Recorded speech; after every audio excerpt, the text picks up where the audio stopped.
భారతదేశంలోకి smart ఫోన్లు వచ్చి 2 దశాబ్దాలైంది.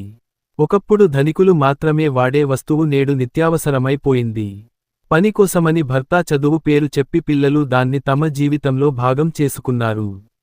ఇంటిల్లిపాది విరివిగా వాడే ఆ స్మార్ట్ ఫోన్ను తను వాడాలని లత ఎంతగానో ఆశపడింది కాని, పాత డబ్బా ఫోన్ తనను వీడనూ లేదు, కొత్త ఫోన్ చేతికందనూ లేదు.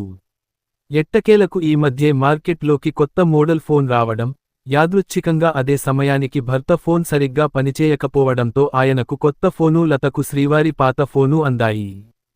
ఒక్కసారిగా ప్రపంచం అరచేతిలోకి వచ్చినట్టనిపించింది లతకు.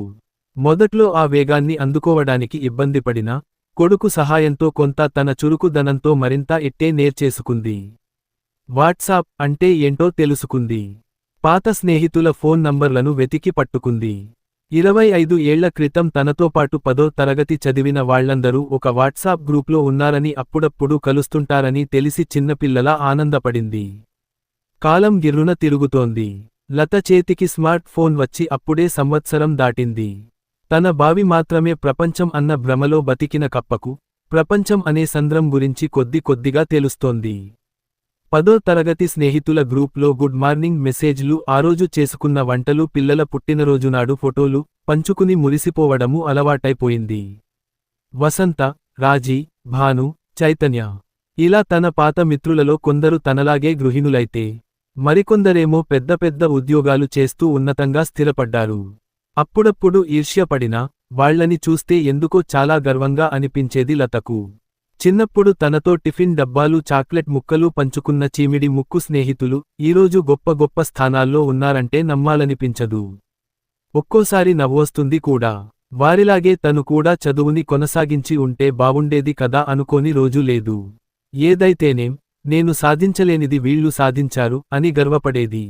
నా 10వ తరగతి ఫ్రెండుంది కదా, అదేరా వసంత ఆంటీ, తను ఈ మధ్యే డ్రైవింగ్ కూడా నేర్చుకుంది తెల్సా అని కొడుకుతో గర్వంగా చెప్పేది. ఇలా రోజులు గడుస్తూ ఉండగానే ఒకరోజు వాట్సాప్లో టింగు మని ఒక మెసేజ్. ఈ నెలాఖరున మనమంతా ఒక ట్రిప్కు వెళితే ఎలా ఉంటుందోయ్ అంటూ వసంత. మనమంతా కలిసి కూడా చాలా సంవత్సరాలు అయిపోయింది. ఈ సాకుతో కలిసినట్టు కూడా ఉంటుంది. మిమ్మల్ని చూడాలని, స్కూల్ బెంచీల మీద నవ్వినట్టు మళ్ళీ హాయిగా నవ్వుకోవాలని ఎంతో ఇదిగా ఉంది అని భాను. సంవత్సరాలు కాదే, దశాబ్దాలు అను అంటూ వెంటనే ఇంకో మెసేజ్. అవునే, నేను కూడా అదే అనుకుంటున్నా. ఇదిగో, నువ్విలా చెప్పేశావ్. నాక్కూడా ఇంట్లో ఉండి ఉండి బోర్ కొడుతోంది. ట్రిప్కైతే నేను రెడీ.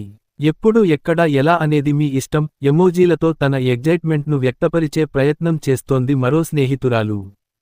కొద్దిసేపట్లోనే గ్రూప్ అంతా ఏం చేయాలి, ఎప్పుడు వెళ్ళాలి అనే ప్రణాళికలతో నిండిపోయింది. కొందరు నాకు కుదరదు అంటుంటే, మరికొందరు అమ్మో, ట్రిప్పా అని భయపడ్డారు. కాని అందరి మనసుల్లో ఆసక్తి, ఆతృత. అప్పుడే వంట ముగించుకుని వచ్చిన లత ఈ మెసేజ్లన్నీ చూసి ముందు భయపడింది. బాల్య స్నేహితుల్ని కలవాలని మనసు ఉవ్విళ్ళూరుతున్నా, ట్రిప్ అంటే ఎందుకో భయం వేసింది. 16 ఏళ్ల వయసులో పెళ్లికొడుకు చెయ్యి పట్టుకుని 100 మైళ్ల దూరాన ఉన్న అత్తింట్లో అడుగు పెట్టింది. ఆ తర్వాత బంధువుల ఇళ్లకని, గుళ్లకని, పెళ్లిళ్లకని కుటుంబ సమేతంగా వెళ్లడం తప్ప ప్రత్యేకంగా ట్రిప్కంటూ ఎప్పుడూ వెళ్లలేదు. తనుండే చిన్న పల్లెటూరులో కుటుంబమంతా కలిసి ట్రిప్కు వెళ్లడం, కొత్త జంట హనీమూన్కి వెళ్లడం లాంటి అలవాట్లు తనకు తెలిసినంత వరకు ఎవ్వరికీ లేవు. దానికి తోడు మామగారికి అప్పుడెప్పుడో ఎవరో స్వామీజీ చెప్పారట, తిరుపతికి వెళ్తే నీ కొడుక్కి మంచిది కాదు అని.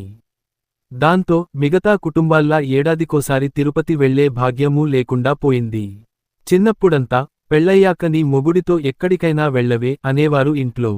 ఎక్కడికైనా అంటే గుళ్ళకి, పెళ్లిళ్లకి, మహా అయితే పట్నంలోని హాస్పిటల్కి అని. అప్పుడు అర్థం కాలేదు తనకి. పెళ్లైన ఏడాదికే పిల్లలు, వారి ఆలనా పాలనా, చదువులు, ఇంటిపని, వంటపని. పాడి లేకపోయినా ఇంట్లో ఆవును ఉంచుకుంటే మంచిది అని ఎవరో చెప్తే మామగారు ఇంట్లో తెచ్చిపెట్టిన ఆవు సంరక్షణ మొత్తం చూసుకోవడం. ఇన్ని ఊపిరి సలపని పనుల మధ్య సమయం ఎలా గడిచిపోయిందో తనకే తెలియలేదు. 25 ఏళ్ల వైవాహిక జీవితంలో కేవలం తను, తన భర్త కలిసి ఎక్కడికి వెళ్ళింది లేదు అని ఈరోజే గుర్తొచ్చింది తనకు. ఇక ఒంటరిగా వెళ్లడం అంటే అమ్మో, కలలో కూడా జరగదు. జరగనివ్వరు. 2 రోజుల తర్వాత మళ్లీ గ్రూప్లో మెసేజ్, ఈసారి రాజీ నుంచి. మనమంతా ఎక్కడికి వెళ్తే బాగుంటుందా అని నేను వసంతా కలిసి చాలా ఆలోచించాం. చివరికి 2 ప్లేస్లు మీ ముందు పెడుతున్నాం. ఎక్కువ మంది ఏది ఎంచుకుంటే అదే మన డెస్టినేషన్. ఎవరైనా రాలేదు. మీకున్న కాస్త జుట్టు కూడా తెల్లగా అయిపోతుంది. ఇదే నా శాపం. మెసేజ్లోనే రాజీ ఆనందము ఆతృత కళ్లకు కట్టినట్టు తెలుస్తోంది. 40 ఏళ్లు వచ్చినా గడుసుదనం మాత్రం తగ్గలేదు మా రాజీకి అనుకుని చిన్నగా నవ్వుకుంది లత. ఇంతకీ ఆ 2 ప్లేస్లు ఏంటో అని చూస్తే అప్పుడు కనిపించిందది. తను ఎప్పుడో మర్చిపోయిన తన గొంతెమ్మ కోరిక. చిన్నప్పట్నుంచీ లతకు ఒక కోరిక ఉండిపోయింది. పెళ్లయ్యాక దాని సంగతే మర్చిపోయింది. అప్పుడప్పుడు టీవీలో చూసి మురిసిపోవడం, ఎప్పుడైనా పేపర్లో కనపడితే చింపి తన చీరల బీరువాలో దాచుకోవడం తప్ప పెద్దగా ఏం చేయలేకపోయింది. తనకు తెలిసిన వారి పిల్లకు పెళ్లి చేసి అత్తారింటికి విశాఖపట్నం పంపిస్తున్నారంటే సంబరపడింది. ఎప్పుడైనా ఆమె పుట్టింటికి వస్తే అడిగి తెలుసుకోవచ్చు కదా అని. ఇంతకీ ఆ గొంతెమ్మ కోరిక బీచ్ చూడటం. లతకు ఇప్పుడు 40 ఏళ్ళు. కాని ఇప్పటివరకు ఆమె బీచ్ చూసింది లేదు. నిజంగా వెళితే నచ్చుతుందో లేదో కూడా తెలీదు. కాని అదేంటో ఆ ఫాసినేషన్ అలా ఉండిపోయింది. బహుశా సినిమాల ప్రభావం ఏమో, లేదా 8దో తరగతి తెలుగు పుస్తకంలో సముద్రం గురించిన కవిత ప్రభావమా? ఏమో మరి. కానీ బీచ్ చూడాలి. అలలతో ఆడుకోవాలి. ఆ నీళ్లు ఎంత ఉప్పగా ఉంటాయో తెలుసుకోవాలి. ఆ ఇసుక ఎందుకంత మెత్తగా ఉంటుందో కనుక్కోవాలి. అమ్మో, గొంతెమ్మ కోరికలు. గ్రూపులోని వారంతా కలిసి గోకర్ణ బీచ్ను ఎంచుకున్నారు. కొందరైతే అప్పుడే షాపింగ్ కూడా మొదలు పెట్టేశారు. వసంత, రాజీ అందరికీ మరీ చెప్పారు ఎలాగైనా సరే రావాలని. అప్పుడప్పుడు దగ్గర్లో ఉన్న 2-3 కలవడం తప్ప అందరూ కలిసింది లేదు. ఒకవేళ నిజంగా ఈ ట్రిప్ అనుకున్నట్టు జరిగితే, స్నేహితులని కలిస్తే. ఆ ఊహే ఎంతో కొత్తగానూ ఉత్సాహంగానూ ఉంది. కొంత భయంగానూ ఉంది. ముందైతే అమ్మో అస్సలు వీలు కాదు, ఇంట్లో ఒప్పుకోరు, నేను రాను అని చెప్దాం అనుకున్న లతను బీచ్ అన్న మాట బాగా ఊరించింది. మనసు పొరల్లో ఉన్న ఆశ మెల్లగా చెవిలో ఏదో చెప్తున్నట్టు అనిపించింది. పైగా ఈ అవకాశం పోతే మళ్ళీ ఇలా స్నేహితులందరితో కలిసి సరదాగా గడిపే సమయం రావడం కష్టం. కాదు, అసంభవం. అందుకే ఎలాగైనా సరే వెళ్ళి తీరాల్సిందే అని నిర్ణయించుకుంది. కాని ఆ విషయానికి ఇంట్లో ఎలా చెప్పాలో తెలియక, చెప్తే ఏమంటారో అన్న జంకుతో వారం రోజులు పిల్లిలా అటూ ఇటూ తిరిగిందే తప్ప గొంతులోంచి మాట రాలేదు. ఇవాళ ఎలాగైనా చెప్పి తీరాల్సిందే అని సాయంత్రం అందరూ ఉన్నప్పుడు ధైర్యం కూడదీసుకుని చెప్పేసింది. ససేమిరా కుదరదని చెప్పేశారు ఇంట్లో వాళ్లంతా, చివరికి 9దో తరగతి చదువుతున్న చిన్న కొడుకుతో సహా. ఇదేంటిది కొత్తగా? అయినా ఆ దిక్కు మాలిన ఫోన్ నీకు ఇచ్చుండాల్సింది కాదు. ఇప్పుడు చూడు, ఎవరో ఫ్రెండ్స్ ఊళ్ళు తిరుగుతున్నారని నువ్వూ తిరుగుతా అంటున్నావ్. అయినా అంత దూరం ఆడవాళ్లు ఒక్కళ్ళూ వెళ్తారా? మతుండే మాట్లాడుతున్నావా? ముందే రోజులు బాగాలేవు. చిన్నోడికి ప్రాజెక్టు వర్కుంది మర్చిపోయావా? నాక్కూడా ఆఫీసులో ముఖ్యమైన పనులున్నాయి.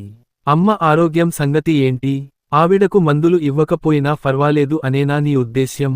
అయినా 2 రోజులు నీ పాటికి నువ్వు వెళ్ళిపోతే ఇంట్లో వంట సంగతి? అసలు ఇదంతా ఆలోచించే మాట్లాడుతున్నావా లత? నీ ఫ్రెండ్స్ అంటే డబ్బున్నోళ్ళు.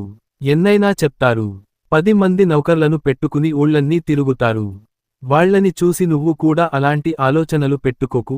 విసురుగా ఆఫీసుకు వెళ్ళిపోయాడు రఘు. తనకు మారుమాట్లాడే అవకాశం కూడా ఇవ్వలేదు. కొడుకు కూడా అమ్మెందుకు అమ్మలా ఉండట్లేదు. ఈ కొత్త అలవాట్లు స్నేహాలు ఏంటో అన్నట్టుగా చూసి స్కూల్కి వెళ్ళిపోయాడు. అత్తయ్య గొణుగుడు సరేసరి. వారంపాటు అంతా ముభావంగానే ఉన్నారు.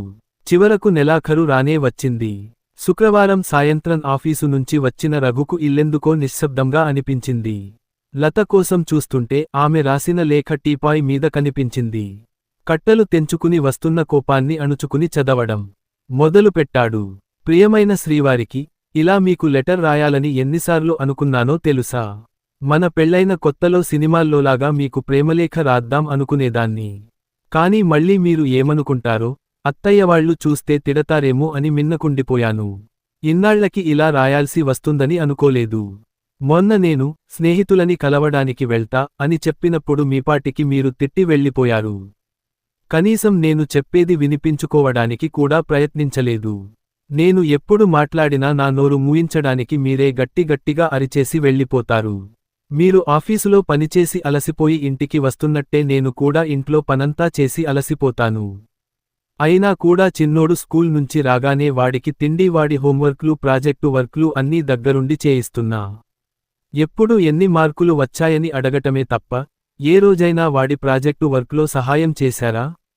పిల్లలు నా బాధ్యత మాత్రమే కాదండి, మన బాధ్యత.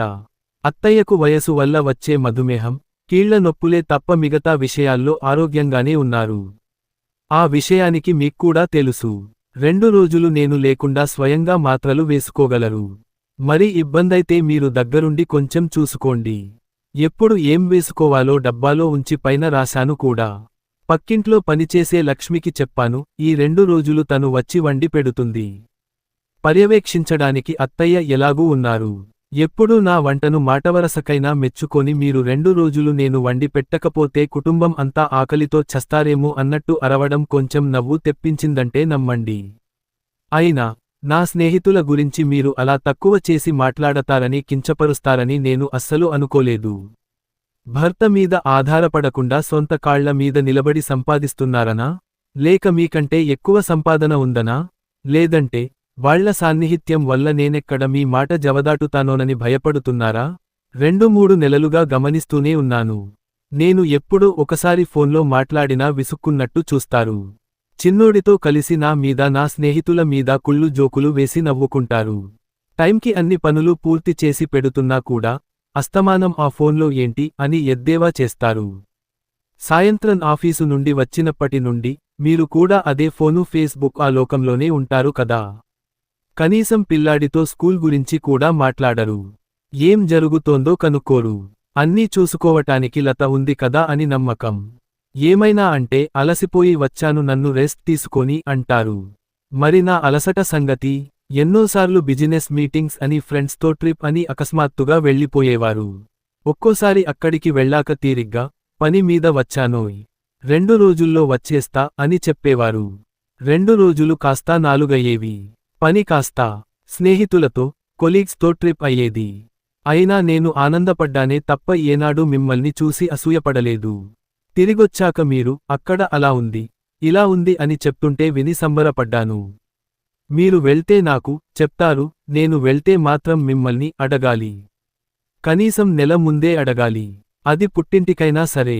మిమ్మల్నే కాదు, అత్తయ్యని చివరికి కొడుకుని కూడా అడిగి మీ అందరి అనుమతితో అంగీకారంతో వెళ్ళాలి. భార్యాభర్త సగం సగం అనే దాంపత్యంలో 40 ఏళ్లు వచ్చినా అనుమతిలేనిదే అడుగు బయట పెట్టటానికి వీలు లేదంటే ఒక రకంగా ఇందులో నా తప్పు కూడా ఉంది. 9వ తరగతి చదివే కొడుక్కి వంట నేర్పకపోవటం, తన పనులు తాను చేసుకునేలా పెంచకపోవటం నా తప్పే.